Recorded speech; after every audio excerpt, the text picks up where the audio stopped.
Bonjour à tous, je vous retrouve donc pour la nouvelle vidéo de la semaine et cette fois-ci je vous propose une petite dinguerie au niveau gourmandise. Et oui, je suis toujours dans l'optique de vous faire partager des recettes multi-étages pour gagner du temps. Là, je vais juste vous partager ma gourmandise parce que je suis tombée sur une recette qui fait partie du buzz de l'été dans le dernier magazine Thermomix et moi. Et là, je vais vous mettre en avant le crumb cake. Est-ce que ça vous parle, crumb cake? En fait, c'est la contraction de crumble et du cake, tout simplement, puisque je vais vous proposer un crumb cake chocolat framboise, donc double gourmandise. Allez, vous me suivez?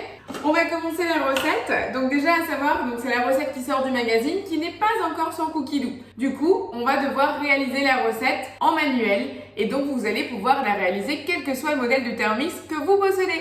Donc pas de jalousie pour les gourmands, on est tous présents.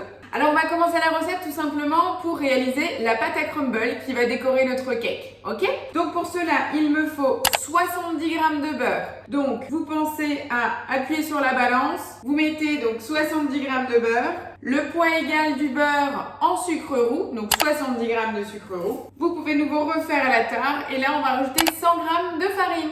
On sort de la balance et on va revenir sur l'écran du temps et on va tout simplement mélanger 10 secondes à la vitesse 4 et voilà, on a la base de la pâte à crumble. Donc si jamais votre beurre est trop froid et que vous n'avez pas ce sentiment de crumble, n'hésitez pas à prolonger le temps.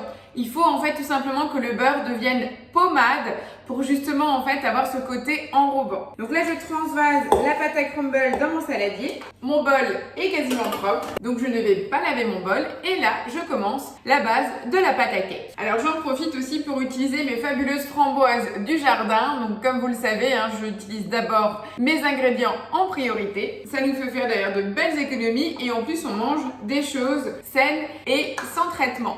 Voilà, donc pour continuer la recette, maintenant je vais mettre encore 40 g de beurre dans mon bol. Dans tous les cas, rassurez-vous, je rajouterai donc la recette dans la description de la vidéo.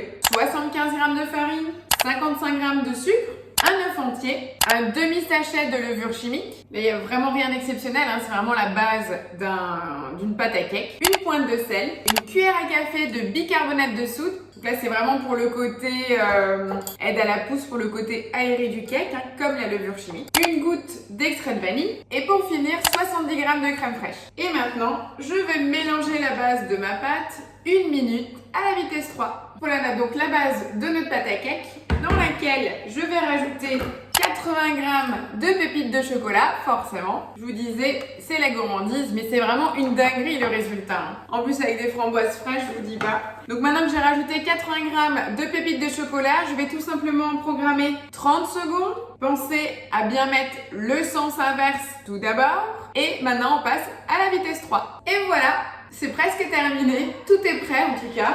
Notre belle pâte à cake aux pépites. Donc maintenant je me suis préparé 2 mini moules à cake en papier. Tout simplement ça m'évite d'en avoir pour 2 occasions plutôt que d'avoir un grand cake et d'avoir quelque chose de présentable. Donc je vais regarder si ça suffit en 2 voire peut-être 3.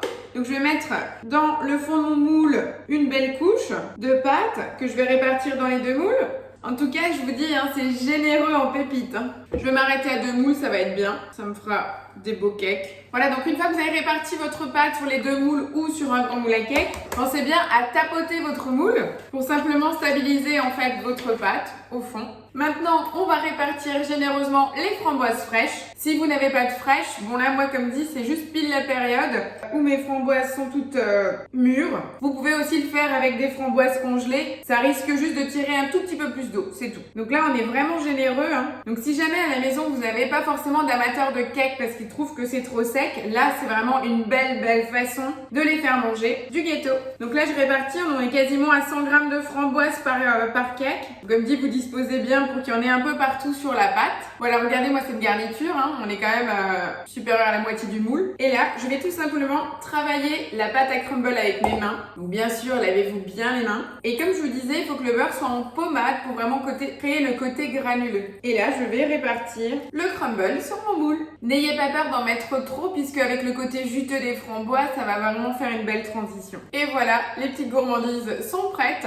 Je vais maintenant les enfourner donc au four en chaleur tournante à 180 degrés. Là, j'irai une bonne demi-heure. Surveillez bien votre four. Voilà, entre 30 et 40 minutes. Bon, moi, c'est surtout aussi que c'est un moule en papier, donc la chaleur va passer beaucoup plus vite. Donc pour moi, à mon avis, ça sera 30 minutes maximum. Je vous dis, belle dégustation, bonne gourmandise, profitez de la vie. Donc vraiment, moi, je suis très heureuse de vous partager cette petite dinguerie. J'attends bien entendu vos retours en commentaire et surtout des suggestions. N'oubliez pas le petit pouce bleu au bas de la vidéo, partagez et continuez à agrandir la communauté. Je vous dis merci beaucoup, à la semaine prochaine. À plus, ciao ciao.